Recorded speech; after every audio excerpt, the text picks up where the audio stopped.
Le 11 avril 2017, un atelier de dialogue s'est tenu à l'hôtel Golden Tulip Farah, dont l'objet est l'échange sur le protocole Nagoya, ou plutôt l'accès aux ressources génétiques et le partage juste et équitable des avantages découlant de leur utilisation.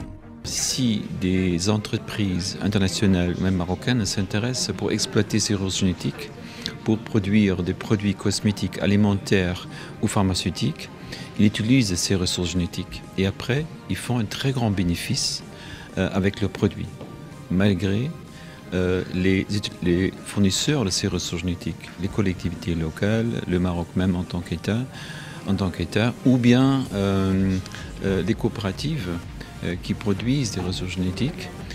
Ils n'ont pas ce bénéfice, mais finalement, ce sont eux qui les fournissent. Alors le protocole Nagoya explique et définit exactement comment mettre en œuvre ce mécanisme de partage des avantages. Étant un pays qui connaît une forte croissance en ressources biologiques, le Maroc n'a pas manqué d'être une partie prenante du protocole Nagoya qui favorise l'accès et le partage des avantages des ressources naturelles d'une manière équitable en réaffirmant les droits souverains des États sur leurs propres ressources biologiques. L'APA a le but de vraiment s'assurer que les fournisseurs de la biodiversité, des ressources génétiques, sont une partie très importante de la valorisation de la biodiversité. Donc l'opportunité, c'est vraiment d'être une partie importante, de décider les activités et comment les activités avec la biodiversité sont faites ici à Maroc. Préserver, protéger et partager sont trois mots-clés qui ont constitué le centre des échanges entre le président du RSO au Maroc, le secrétaire général du ministère délégué chargé de l'environnement et des professionnels du secteur privé, afin de sensibiliser et de définir le protocole Nagoya à l'ensemble des invités. Permettre à tout type d'entreprise d'organiser en fait tout le processus, depuis donc la collecte, la recherche et développement, la valorisation, éventuellement la commercialisation, de permettre aux différentes parties prenantes de mettre en place donc un protocole d'accord. C'est une convention qui régule et qui explique et qui permet en fait que toute personne, tout organisme qui intervient dans ce processus bénéficie d'une manière équitable des ressources génétiques.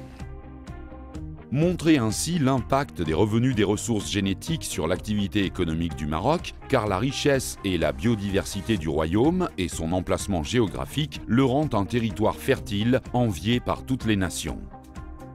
L'impact est important étant donné qu'au lieu d'exporter une matière première, elle sera donc valorisée au niveau local.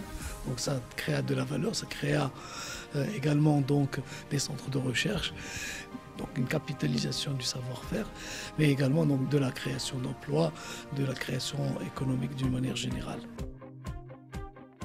Conscient de l'importance du volet de la recherche et du développement dans l'amélioration des ressources génétiques, l'atelier a confirmé et appuyé la valeur du transfert technologique et de la coopération dans ce domaine, en vue de renforcer les capacités de recherche et d'innovation et d'ajouter de la valeur aux ressources génétiques.